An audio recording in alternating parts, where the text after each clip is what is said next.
Halo warga sipil sekalian, selamat datang kembali di channel Ferry Irwandi dan bertemu kembali dengan gue Ferry Irwandi. Dan di konten kali ini kita masih akan membicarakan seputar ruang digital, kominfo, dan judi online. Oke, belakangan seperti yang teman-teman lihat dan tonton gitu, gue banyak sekali membuat konten yang mana isi kontennya itu berisi kritikan, masukan, dan pertanyaan kepada regulator kita dan membahas soal bagaimana tindak lanjut yang dilakukan oleh pemerintah kita dan bagaimana kelambatan yang dilakukan oleh pemerintah kita. Di konten kali ini, walaupun masih membicarakan tema yang sama, ini agak sedikit berbeda teman-teman. Agak lebih kalem gitu. Berbeda gimana ya? Perbedaannya adalah kalau di konten-konten sebelumnya lebih kayak kritik, masukan, dan pertanyaan, tapi di konten kali ini gue akan fokus membahas solusi yang bisa diambil oleh pemerintah kita dalam menangani masalah judi online ini ya. Kenapa demikian? Karena kalau mau ngekritik ataupun marah ataupun kesal itu kayaknya nggak ada habis-habisnya deh. Selalu akan ada hal-hal gaib yang menakjubkan yang dilakukan oleh regulator kita. Terakhir gue lihat Projo, kelompok relawan yang dibentuk oleh Menkominfo kita, Pak Budiari ya, itu baru nge-tweet dan dia bilang kalau orang-orang yang minta Pak Budiari mundur adalah buzzer-buzzer yang di-hire oleh bandar judi online. Saya cuma bilang, Pak, saya mungkin adalah salah satu orang yang paling keras menuntut Bapak mundur dan saya juga mungkin adalah salah satu orang paling keras dalam melawan judi online. Saya melakukannya udah lebih dari setahun. Kenapa saya lakukan? Karena ya fungsi Bapak tidak jalan gitu. Tapi ya sudah, jangan kita bahas. Kalau mau marah ya kita bakal marah terus, kalau mau kesal kita bakal kesal terus gitu. Jadi balik lagi, mari kita fokus pada solusinya. Gua harap apa yang gue buat di konten ini bisa memberikan sumbangsi yang positif dan dampak yang baik kepada masyarakat ataupun pemerintah dalam menindaklanjuti atau menangani masalah judi online ini. Jadi tunggu apa lagi? Mari kita lakukan. I need you more than ever. You wasn't there for me. I'm waiting for you in our bed till you came home at 3. Kayaknya gue nggak perlu panjang lebar ngomongin soal dampak judi online di masyarakat Indonesia. Kita semua sudah sama-sama tahu betapa buruknya, betapa destruktifnya, betapa merusaknya. Ya destruktif sama merusak sama sebenarnya. Kalau kita lihat by number ya, udah lebih dari 665 triliun uang masyarakat Indonesia itu menguap di judi online. Ya tidak berputar di masyarakat tapi terbang ke luar negeri. Hilang. Gone. Jumlah 665 triliun itu udah bisa dipakai untuk membangun 1,5 IKN atau menggantikan 20% dari alokasi APBN terhadap dana pendidikan. Jadi ini jumlah yang sangat-sangat besar. Dan jika ini terus dibiarkan seperti yang pernah gue bilang sebelum-sebelumnya, ya bukan hal mustahil atau bukan dagelan lagi kalau Indonesia bisa aja jatuh tuh dalam resesi atau bahkan krisis karena judi online ini. Jadi ya perlu penanganan yang sangat serius. Lebih buruk lagi kalau kita lihat, kita bedah datanya, kita lihat angkanya, itu ternyata dampak paling besar atau dampak paling buruk itu dirasakan oleh golongan masyarakat berpenghasilan rendah atau menengah ke bawah ya. Dan ketika kita telusuri lagi, ternyata ditemukan fakta bahwa judi online ini tidak cuma merusak masyarakat dewasa atau orang yang udah cukup umur, tapi juga anak kecil. Jadi mulai banyak anak kecil yang main judi online. Itulah kenapa beberapa waktu yang lalu gue melakukan perang habis-habisan, gue expose, gue lawan para streamer atau para gamer yang mempromosikan judi online kepada para penonton. Yang mereka tahu penonton mereka anak-anak, mereka tahu sebagian besar dari yang melihat mereka live itu anak-anak, tapi mereka masih melakukan hal sehina itu gitu. Ya bersekongkol dengan bandar judi terus mempromosikan judi online dengan bungkus saweran streamer. Ya kalau ditelusuri lebih dalam sebenarnya gampang kok nge-tracknya gitu. Tapi ya sudah lah. Nah, mengingat beberapa hal yang tadi gue udah jelasin, kayaknya kita udah sama-sama sepakat bahwa diperlukan tindakan yang akurat dan efektif dalam menangani masalah judi online ini. Dan yang jadi persoalannya adalah apa yang gue pantau, apa yang gue observasi, apa yang gue lihat, dan apa yang gue amati dari tindak lanjut yang dilakukan pemerintah dalam memberantas judi online ini. Gue rasa belum cukup tepat. Untuk menemukan solusi atas suatu masalah, kita perlu dulu mengidentifikasi masalah itu dengan tepat gitu loh. Kita perlu mendiagnosis masalah itu dengan tepat supaya kita bisa menyusun penyelesaian yang tepat. Ya, dan masyarakat udah kehilangan banyak karena judul ya, dari mulai harta, benda, pekerjaan, hidup atau bahkan nyawa. Dan itu tidak cuma menyangkut nyawa mereka sendiri tapi juga menyangkut nyawa orang-orang yang mereka cintai.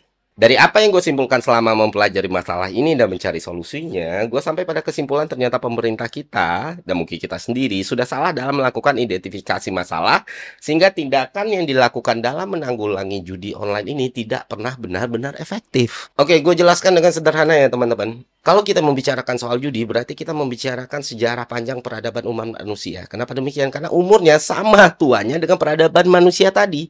Judi itu udah ada selama ribuan tahun dan sampai sekarang nggak pernah benar-benar bisa lenyap. Ya, ini adalah behavior yang sama tuanya dengan peradaban manusia. Selama manusia masih ada, maka selama itu pula akan selalu ada orang-orang yang mempertaruhkan hidupnya. Nah, lebih spesifik lagi kalau kita bicara judi online, supaya teman-teman ketahui dan sadari, judi online itu bukan barang baru yang ada di Indonesia. Bukan baru ada 3 atau 4 tahun belakangan, enggak. Judi online itu udah ada dari sejak gua remaja gitu. Bahkan mungkin dari sejak gua kecil, dari tahun 2000-an, 2007, 2008, 2009 orang udah main judi online. Ya, biasanya di warnet-warnet, bentuknya bisa poker, roulette, kasino dan lain sebagainya. Cuma para pelakunya, para pemainnya dulu orang yang sangat-sangat terbatas atau sangat-sangat sedikit karena ya wadahnya berubah, gadgetnya berubah, zamannya pun juga berubah. Terus apa yang membedakan judi online waktu itu sama sekarang? Yang paling signifikan membedakan kedua hal ini adalah marketingnya.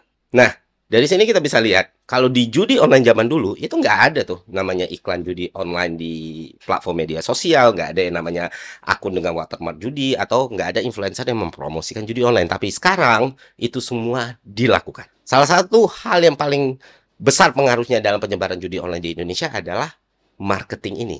Ada dua spektrum yang paling gede. Pertama, ads di media sosial. Yang misalnya kalau lu buka Facebook atau lu buka YouTube, ada iklan judi yang nongol sebelum lu nonton videonya. Dan mungkin akan muncul di video ini. I don't know, karena gue nggak bisa ngatur itu. Kedua, dari para influencer atau public figure. Dari mulai artis macam Nikita Mirzani, Boy William, dari YouTuber kayak Eric Colim yang bahkan sempat ya dia melakukan rutinitas live streaming judi online, slot, tanpa tedeng aling gitu, langsung direct. Terus juga ada streamer-streamer Mobile Legend yang waktu itu gue buatin kontennya khusus gitu loh, yang mana mereka bersekongkol dengan bandar judi untuk mempromosikan judi online, tapi mereka bungkus dengan saweran di streaming gitu. Ya, gue tahu, I know it. Dan mereka-mereka ini juga pihak yang paling berdosa ya, karena ya anak-anak kecil yang gue riset, yang gue wawancarai, itu hampir semuanya mengenal judi online dari para gamer dan streamer favorit mereka. Walaupun mereka bilang udah tobat, menyesal dan lain sebagainya, dampak kerusakannya masih ada sampai sekarang. Sekarang sebagian besar dari orang-orang ini memang tidak melakukan promosi judi online lagi, tapi ya nasi udah jadi bubur kan. Kerusakannya sudah menjalar dan sulit diperbaiki. Sudah sampai di tahap promosi, sudah tidak dibutuhkan lagi, dan sudah sangat terlambat untuk dicegah. Nah, kalau kita bicarakan ini lebih lanjut, udahlah judi ini nggak akan pernah mati, jumlah situsnya di luar itu ada puluhan juta, servernya ada di luar negeri, dan ketika mati satu, itu akan tumbuh 1000 atau 100.000 atau sejuta. Memburu sumbernya, memburu bandarnya, menutup situsnya, jelas hal yang baik untuk dilakukan, tapi nggak akan mengurangi apapun. Ini kayak kita memukul angin ya, jadi kayak Kominfo yang selalu membanggakan ada 3 juta situs judi online yang mereka take down. Ya, gue nggak bilang itu hal yang buruk dan itu memang harus dilakukan, tapi itu nggak menyelesaikan masalahnya sedikit pun. Karena Kominfo pun sadar kalau itu adalah hal yang sia-sia. Hanya dengan satu VPN gratisan semua selesai gitu loh. Dan mau mereka take down sebanyak apapun, misalnya satu hari mereka take down 1000 situs, maka di hari yang sama akan muncul 100.000 situs. Ya kayak mukul angin lah. Merasa hilang harapan? Tahan dulu. Semua memang kelihatan sangat suram teman-teman. Tapi gini, bukan berarti tidak ada yang bisa dilakukan pemerintah. Bukan berarti pemerintah harus pasrah. Bukan berarti regulator kita kehilangan harapan untuk meredam penyebaran judi. Sebenarnya masih ada yang bisa dilakukan oleh pemerintah kita, jika mereka memang punya niatan yang benar untuk memberantas judi online. Yang harus dilakukan pemerintah kita adalah melihat bigger picture-nya, melihat masalah ini secara holistik, dan sedikit memindahkan perspektifnya. Coba bayangin di kepala teman-teman, mau ratusan atau miliaran situs judi online tersebar di internet, mau ribuan influencer yang promosi, mau ratusan ribu bandar yang berkeliaran di Republik ini, tapi kalau masyarakatnya sudah teredukasi dengan baik, sudah paham kalau judi online tidak lebih dari sistem penipuan yang akan memberikan kerugian yang besar kepada mereka, akan menghancurkan hidup mereka, dan mengambil hal-hal berharga dari diri mereka, maka mau sebanyak apapun situs yang ada di luar sana, mau sebanyak apapun influencer yang terlibat, mau sebanyak apapun bandar yang berkeliaran, semua itu tidak ada artinya.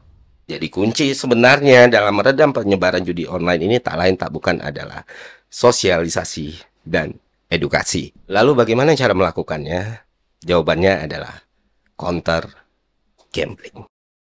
Kenapa namanya counter gambling ya? Karena gue belum dapat nama yang lain aja. Jadi gue nyusun semacam strategi dan taktik. Yang mana strategi dan taktik ini isinya adalah PR move dalam menangani penyebaran dan meredam dampak buruk judi online di masyarakat.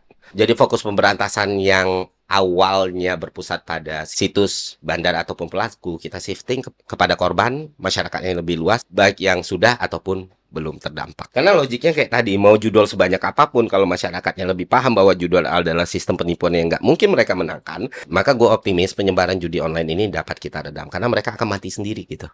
Nah, di dalam counter gambling ini ada 3 part yang paling signifikan. Yang pertama, penindakan, kedua penyebaran, ketiga pemulihan. Kita mulai dari yang pertama, yaitu penindakan. Di sini pemerintah bisa langsung tancap gas untuk melakukan tindakan-tindakan yang akan membuat mereka didukung oleh masyarakat. Salah satunya adalah memberikan sanksi atau konsekuensi kepada para influencer, public figure, artis, apapun namanya, yang pernah terafiliasi atau sedang terafiliasi dalam mempromosikan judi-judi online ini. Dan sebenarnya kan buktinya berseliweran di internet ya. Mereka ini harus dikasih sanksi dan dikasih tindakan. Mereka ini harus dikasih sanksi dan tindakannya. Tindakannya berupa konsekuensi hukum misalnya, ataupun hal-hal lain yang memberikan efek jera yang luar biasa. Contohnya, take down akun. Nah, ini sebenarnya kan bisa dilakukan oleh Kominfo dan beberapa kali sudah dilakukan kepada akun-akun yang dianggap memprovokasi atau melakukan hate speech kepada pemerintah. Beberapa kan di take down gitu. Nah, kenapa ini nggak digunakan untuk menekan para influencer yang terafiliasi judi online ini? Karena bagi seorang influencer, akun sosial media mereka itu kan alat mereka cari makan. Sementara ataupun permanen, ya itu pemerintah lah yang ngurus. Tapi jadi ketika akun mereka ditangguhkan, walaupun sementara, itu udah memberikan efek jera yang luar biasa. Dan kalau mereka bisa melakukan lagi, ya tinggal di take down secara permanen gitu. Dan pemerintah punya kuasa dan power untuk melakukan ini. Yang jadi pertanyaan, kenapa nggak pernah dilakukan? Nah, karena faktanya ini tidak pernah dilakukan, maka jangan marah ataupun jangan kesal ketika masyarakat sangat skeptis atas tindakan yang dilakukan oleh pemerintah, terlebih oleh Kominfo itu sendiri. Nah, selain akun-akun yang terafiliasi di take down, pemerintah juga harus berkoordinasi dan memberi arahan yang clear serta tegas kepada platform media sosial yang masih mengizinkan iklan judi berseliweran, kayak di Facebook, YouTube, ataupun Instagram, dan sampai detik ini masih kita lihat. Dan pemerintah juga punya power soal ini kan, karena mereka mau nggak mau harus tunduk pada regulasi dan kasih sanksi yang nyata ketika mereka melanggar ini gitu.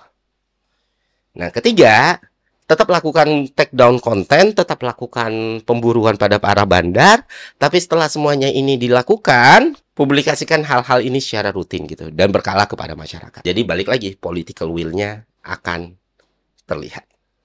Nah, setelah penindakan, kedua adalah penyebaran. Gue mau tanya ke teman-teman, seberapa sering kalian melihat materi publikasi, baliho, iklan TV, iklan media sosial yang mengedukasi orang-orang tentang betapa berbahayanya judi online? Kalau gua nggak pernah.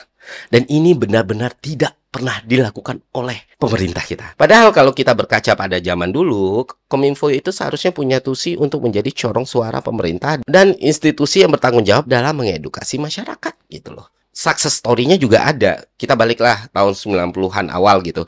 Gimana pemerintah mengedukasi masyarakat tentang pentingnya program keluarga berencana yang awalnya ditanggapi dengan skeptis, tapi ternyata itu berdampak positif buat seluruh masyarakat dan itu juga menjadi salah satu faktor kenapa kita bisa masuk ke bonus demografi seperti hari ini.